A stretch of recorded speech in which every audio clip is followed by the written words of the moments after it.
মই আপোনালোকক স্বাগতম জনাইছো। দৰ্শকসকল, আজি মই আপোনালোকৰ ওচৰলৈ অসমৰ লগতে দেশ বিদেশৰ বিভিন্ন ধৰণৰ খবৰ লৈ আহিছো।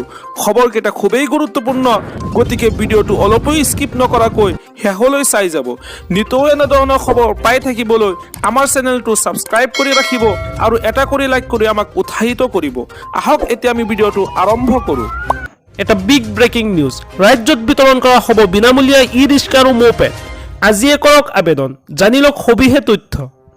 হয় দৰ্শকসকল, সমগ্ৰ অসমতে বিতৰণ কৰা হ'ব বিনামূলীয়া ই-ৰিক্সা আৰু ম'পেড। শীঘ্ৰেই সাজু কৰক নথি পত্ৰ। বৰ্তমান চলি আছে ই-ৰিক্সা আৰু ম'পেডৰ বাবে আবেদন প্ৰক্ৰিয়া। সংগ্ৰহ কৰক আবেদনৰ ফৰ্ম। বাহী সংখ্যালঘু উন্নয়ন পৰিষদৰ পৰা বিতৰণ কৰা হ'ব বিনামূলীয়া ই-ৰিক্সা আৰু ম'পেড। অসমৰ প্ৰতিগৰাকী দৰিদ্ৰ লোককে স্বাৱলম্বিতাৰ বাবে দিয়া হ'ব বিনামূলীয়া ই-ৰিক্সা আৰু ম'পেড।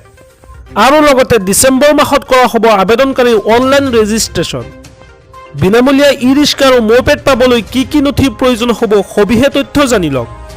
প্ৰথমতে বিনামূলীয়াকৈ ই-ৰিক্সা আৰু ম'পেড পাবলৈ হ'লে দিব লাগিব আয়ৰ প্ৰমাণপত্ৰ আৰু লগতে দাখিল কৰিব লাগিব আবেদনকাৰীৰ সকলো বাধ্যতামূলক নথিপত্ৰ। নথিপত্ৰত বিসংগতি থকা আবেদনকাৰীয়ে নাপাব বিনামূলীয়া ই-ৰিক্সা আৰু ম'পেড। অসম চৰকাৰৰ বাহী সংখ্যালঘু উন্নয়ন পৰিষদৰ তৰফৰ পৰা কৰা হৈছে ঘোষণা।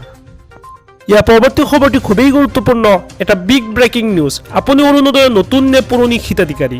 পুৰণি হিতাধিকাৰীসকলে ধন কণ্টিনিউ পাবলৈ কৰিব লাগিব এই কাম।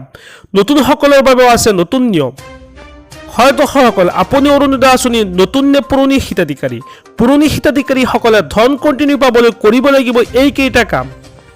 আৰু লগতে নতুন হিতাধিকাৰীসকলৰ বাবে আছে কেইবাটা নিয়ম। প্ৰথমতে অৰুণোদয় আঁচনি লাখ লাখ হিতাধিকাৰীয়ে শীঘ্ৰেই আপডেট কৰিব লাগিব KYC, কিয়নো KYC আপডেট নাথাকিলে আপোনাৰ একাউণ্টত নোসোমাব ধন। অৰুণোদয় আঁচনিৰ ধন নিয়মীয়াকৈ পাবলৈ বেংকৰ একাউণ্ট ঠিক হৈ থাকিব লাগিব। আৰু ইয়াৰ লগতে অৰুণোদয়ৰ বাবে যিটো মোবাইল নম্বৰ দিছে সেই মোবাইল নম্বৰটো এক্টিভ কৰি ৰাখিব লাগিব। হঠাৎ কিবা কাৰণত যদি মোবাইলটো পৰিৱৰ্তন হয় চৰকাৰক জনাব লাগিব। এতিয়াৰে পৰা প্ৰত্যেক ব্লকত এজন অৰুণোদয়ৰ সহায়ক থাকিব। যদি কোনো মাহত টকা জমা নহয় ব্লকৰ অফিচত গৈ আপোনালোকে অভিযোগ দিব পাৰিব। তৃতীয়তে অৰুণোদয়ৰ ধন নাপালে অভিযোগ দিবৰ বাবে চৰকাৰে মুকলি কৰিব ফোন নম্বৰ, আৰু সেই বিশেষ ফোন নম্বৰটো হৈছে 1800-202-6256। এই ফোন নম্বৰত ফোন কৰি বা মেছেজ কৰি দিব পাৰিব অৰুণোদয়ৰ বিষয়ে সকলো ধৰণৰ অভিযোগ।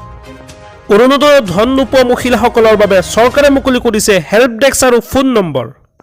পুৱা 10 বজাৰ পৰা 6 বজালৈ ফোন কৰিব পাৰিব এই নম্বৰত। ৰাজ্যৰ বিত্ত বিভাগে মুকলি কৰিছে এই হেল্পলাইন নম্বৰ। আজি এইদৰে মুখ্যমন্ত্ৰী ডক্টৰ হিমন্ত বিশ্ব শৰ্মা ডাঙৰ ঘোষণা কৰিছে। এটা বিগ ব্ৰেকিং নিউজ। ৰেচনৰ দোকানীৰ অনিয়ম আপুনি দেখিছে নেকি? চৰকাৰে লৈ আছে অভিযোগ। এই নম্বৰত দিয়ক অভিযোগ, লগে লগে হ'ব একশ্যন। কোনোবা ৰেচনৰ দোকানীক যদি আপুনি ৰেচনৰ সামগ্ৰী দিয়াত অনিয়ম দেখা পাইছে তেন্তে লগে লগে আপুনি দিব পাৰিব অভিযোগ। ৰেচনৰ দোকানীয়ে চাউল কমকৈ দিলে অথবা দোকান বন্ধ ৰাখিলেও আপুনি ৰেচনৰ দোকানীৰ বিৰুদ্ধে দিব পাৰিব অভিযোগ।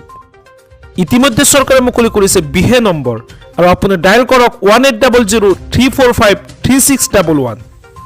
কেতিয়াবা ফোন নালাগিলে মেছেজ কৰক এই নম্বৰটোত। আৰু লগতে হেল্পলাইন নম্বৰটো হৈছে 1967, কল কৰি দিব পাৰিব অভিযোগ। এতিয়াৰে পৰা নিৰ্দেশ অমান্য কৰিলেই সুলভ মূল্যৰ দোকানী বিপদ অনিবাৰ্য হ'ব। আৰু লগতে অনিয়ম প্ৰমাণিত হ'লেই জেললৈ যাব লাগিব ৰেচনৰ দোকানী। ৰেচন সংগ্ৰহ কৰিবলৈ EPO দিব লাগিব ফিংগাৰ প্ৰিণ্ট। ৰাইজৰ সজাগতাৰ বাবে ৰেচনৰ দোকানীয়ে দোকানৰ সন্মুখত আনিব লাগিব ফলক। ৰেচনৰ দোকানীয়ে নিয়ম ভংগ কৰিলেই দোকানীৰ বিৰুদ্ধে লোৱা হ'ব শাস্তিমূলক ব্যৱস্থা। ৰেচন কাৰ্ডৰ হিতাধিকাৰীসকলে KYC নকৰা গ্ৰাহকে নাপাব ৰেচনৰ চাউল। যদিহে আপুনি ৰেচন পোৱা নাই শীঘ্ৰেই কৰি লওক KYC আপডেট। আজি মই পৰৱৰ্তী খবৰটি খুবেই গুৰুত্বপূৰ্ণ, এটা বিগ ব্ৰেকিং নিউজ। পদপথৰ ব্যৱসায়ী আৰু আত্মসহায়ক গোটৰ মহিলাসকলৰ বাবে আহি গ'ল ভাল খবৰ। 10,000 টকা লাভ কৰাৰ পিছতে এইবাৰ পাব নতুন সুবিধা। হয় দৰ্শকসকল, পদপথৰ ব্যৱসায়ী আৰু আত্মসহায়ক গোটৰ মহিলাসকলৰ বাবে আহি গ'ল ভাল খবৰ। প্ৰতিগৰাকী মহিলা 10,000 টকা লাভ কৰাৰ পিছতে এইবাৰ চৰকাৰে দিব নতুন সুবিধা। গুৱাহাটীত নতুন ব্ৰেণ্ডিং জ'ন সৃষ্টি কৰাৰ বাবে পৌৰ নিগমক দিয়া হৈছে নিৰ্দেশ। ব্ৰেণ্ডিং জ'নসমূহত মহিলাসকলক ব্যৱসায়ৰ বাবে দিয়া হ'ব নতুন সুবিধা।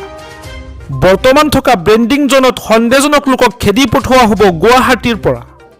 তাৰ ঠাইত আত্মসহায়ক গোটৰ মহিলাসকলক দিয়া হ'ব নতুন সুবিধা আৰু ইয়াৰ দ্বাৰা মহিলাসকলে লাভ কৰিব লাখপতি হোৱাৰ সুবিধা।